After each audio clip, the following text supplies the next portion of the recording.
All right, everybody, welcome back. I'm so excited for this deep dive. Me too. It's going to be a good one, and it's Yeah. all about painting Ooh. with this awesome text we got called The Art of Painting, a journey through creativity, emotion, and expression. It's like Well, what a title. I know, right?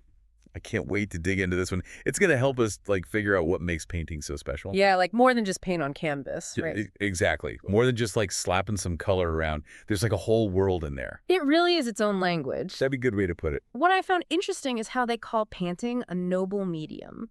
Oh, yeah, I saw that too. I love that. Makes it sound so important. Yeah, it does. It elevates the whole thing. And it should be elevated. It's not just about, like you said, slapping paint around. It's about taking your thoughts, emotions, even stories, Right. and putting them out there where people can see them and feel them. Yeah, and every brushstroke is like A word. a word.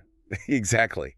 I love that. It's visual language. It totally is. Yeah. And it can hit you so hard sometimes. Right. You know when you see a painting that just moves you? Yes. It's like the artist is sharing a piece of themselves with you. Absolutely, like a little window into their soul. Yeah, that's deep. But that's what good art does. And this text gets into all the cool stuff about how they do it. Yeah.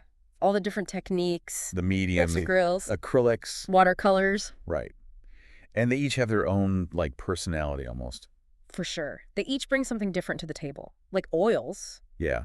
What about oils? They're so rich and deep, you Yeah. know, perfect if you want to go into detail. That makes sense. The text actually talks about how, the old masters. Like Da Vinci, all that. Yeah.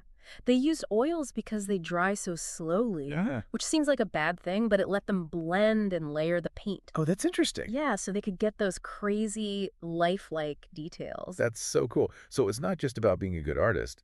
It's about knowing how to use the paint. It's like a partnership. Totally. So what about acrylics then? Oh, those are totally different. Yeah, they dry way faster. Exactly. So it's like a whole other way of working. And the text said that acrylics were huge for artists who wanted to break the rules. Oh, yeah, like they needed something that could keep up with them. Yeah, like the more modern abstract stuff. Exactly. Imagine trying to do a Jackson Pollock with oils. It'd be a mess. Total mess. Acrylics let them go wild. That's wild. So then we got watercolors. Those are my favorite. Yeah, the text called them Masters of Light, which I thought was Perfect. right. I mean, isn't that what all painting is about in a way? True. It's just that watercolor does it in such a unique way. How so?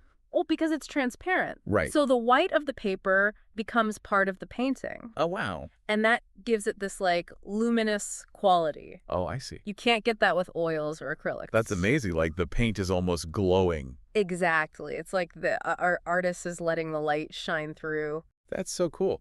And then on top of all these mediums, I've got all the different styles. Don't even get me started. I know. Realism, abstract, Impressionism? surrealism. Where do you even begin? Right. It's overwhelming, but in a good way. Totally. It just shows you how much you can do with paint. And how different everyone's vision is.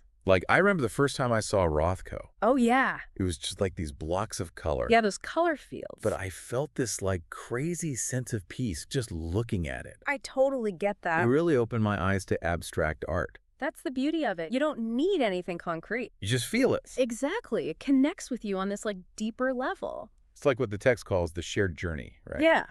The artist is inviting you into their world. Yeah. And you bring your own stuff to it, too. Absolutely. Yeah. Your own experiences, your emotions. It's like a conversation. Back and forth, even though the artist isn't there. That's powerful. I bet everyone listening has had that experience. Where you connect with the painting. And it just speaks to you. Yeah, like it was made just for you. And then the text talks about how collections of paintings can be these journeys through different times and styles. Yeah. It's like a curated conversation. Oh, that's a good way to put it. Each painting adding its own voice. Wow, yeah.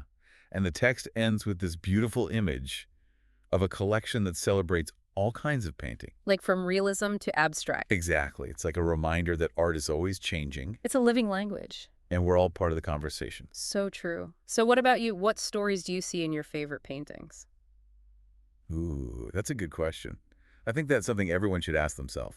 Definitely. Keep exploring, keep looking, and keep feeling. You never know what masterpiece is waiting for you out there. That's the fun part. Well, that was amazing. Thank you so much for joining me on this deep dive. Of course, it was my pleasure. And to everyone listening, keep those eyes peeled for art. It's everywhere. You never know what you'll find. All right. We'll see you next time. Bye, everyone. Bye.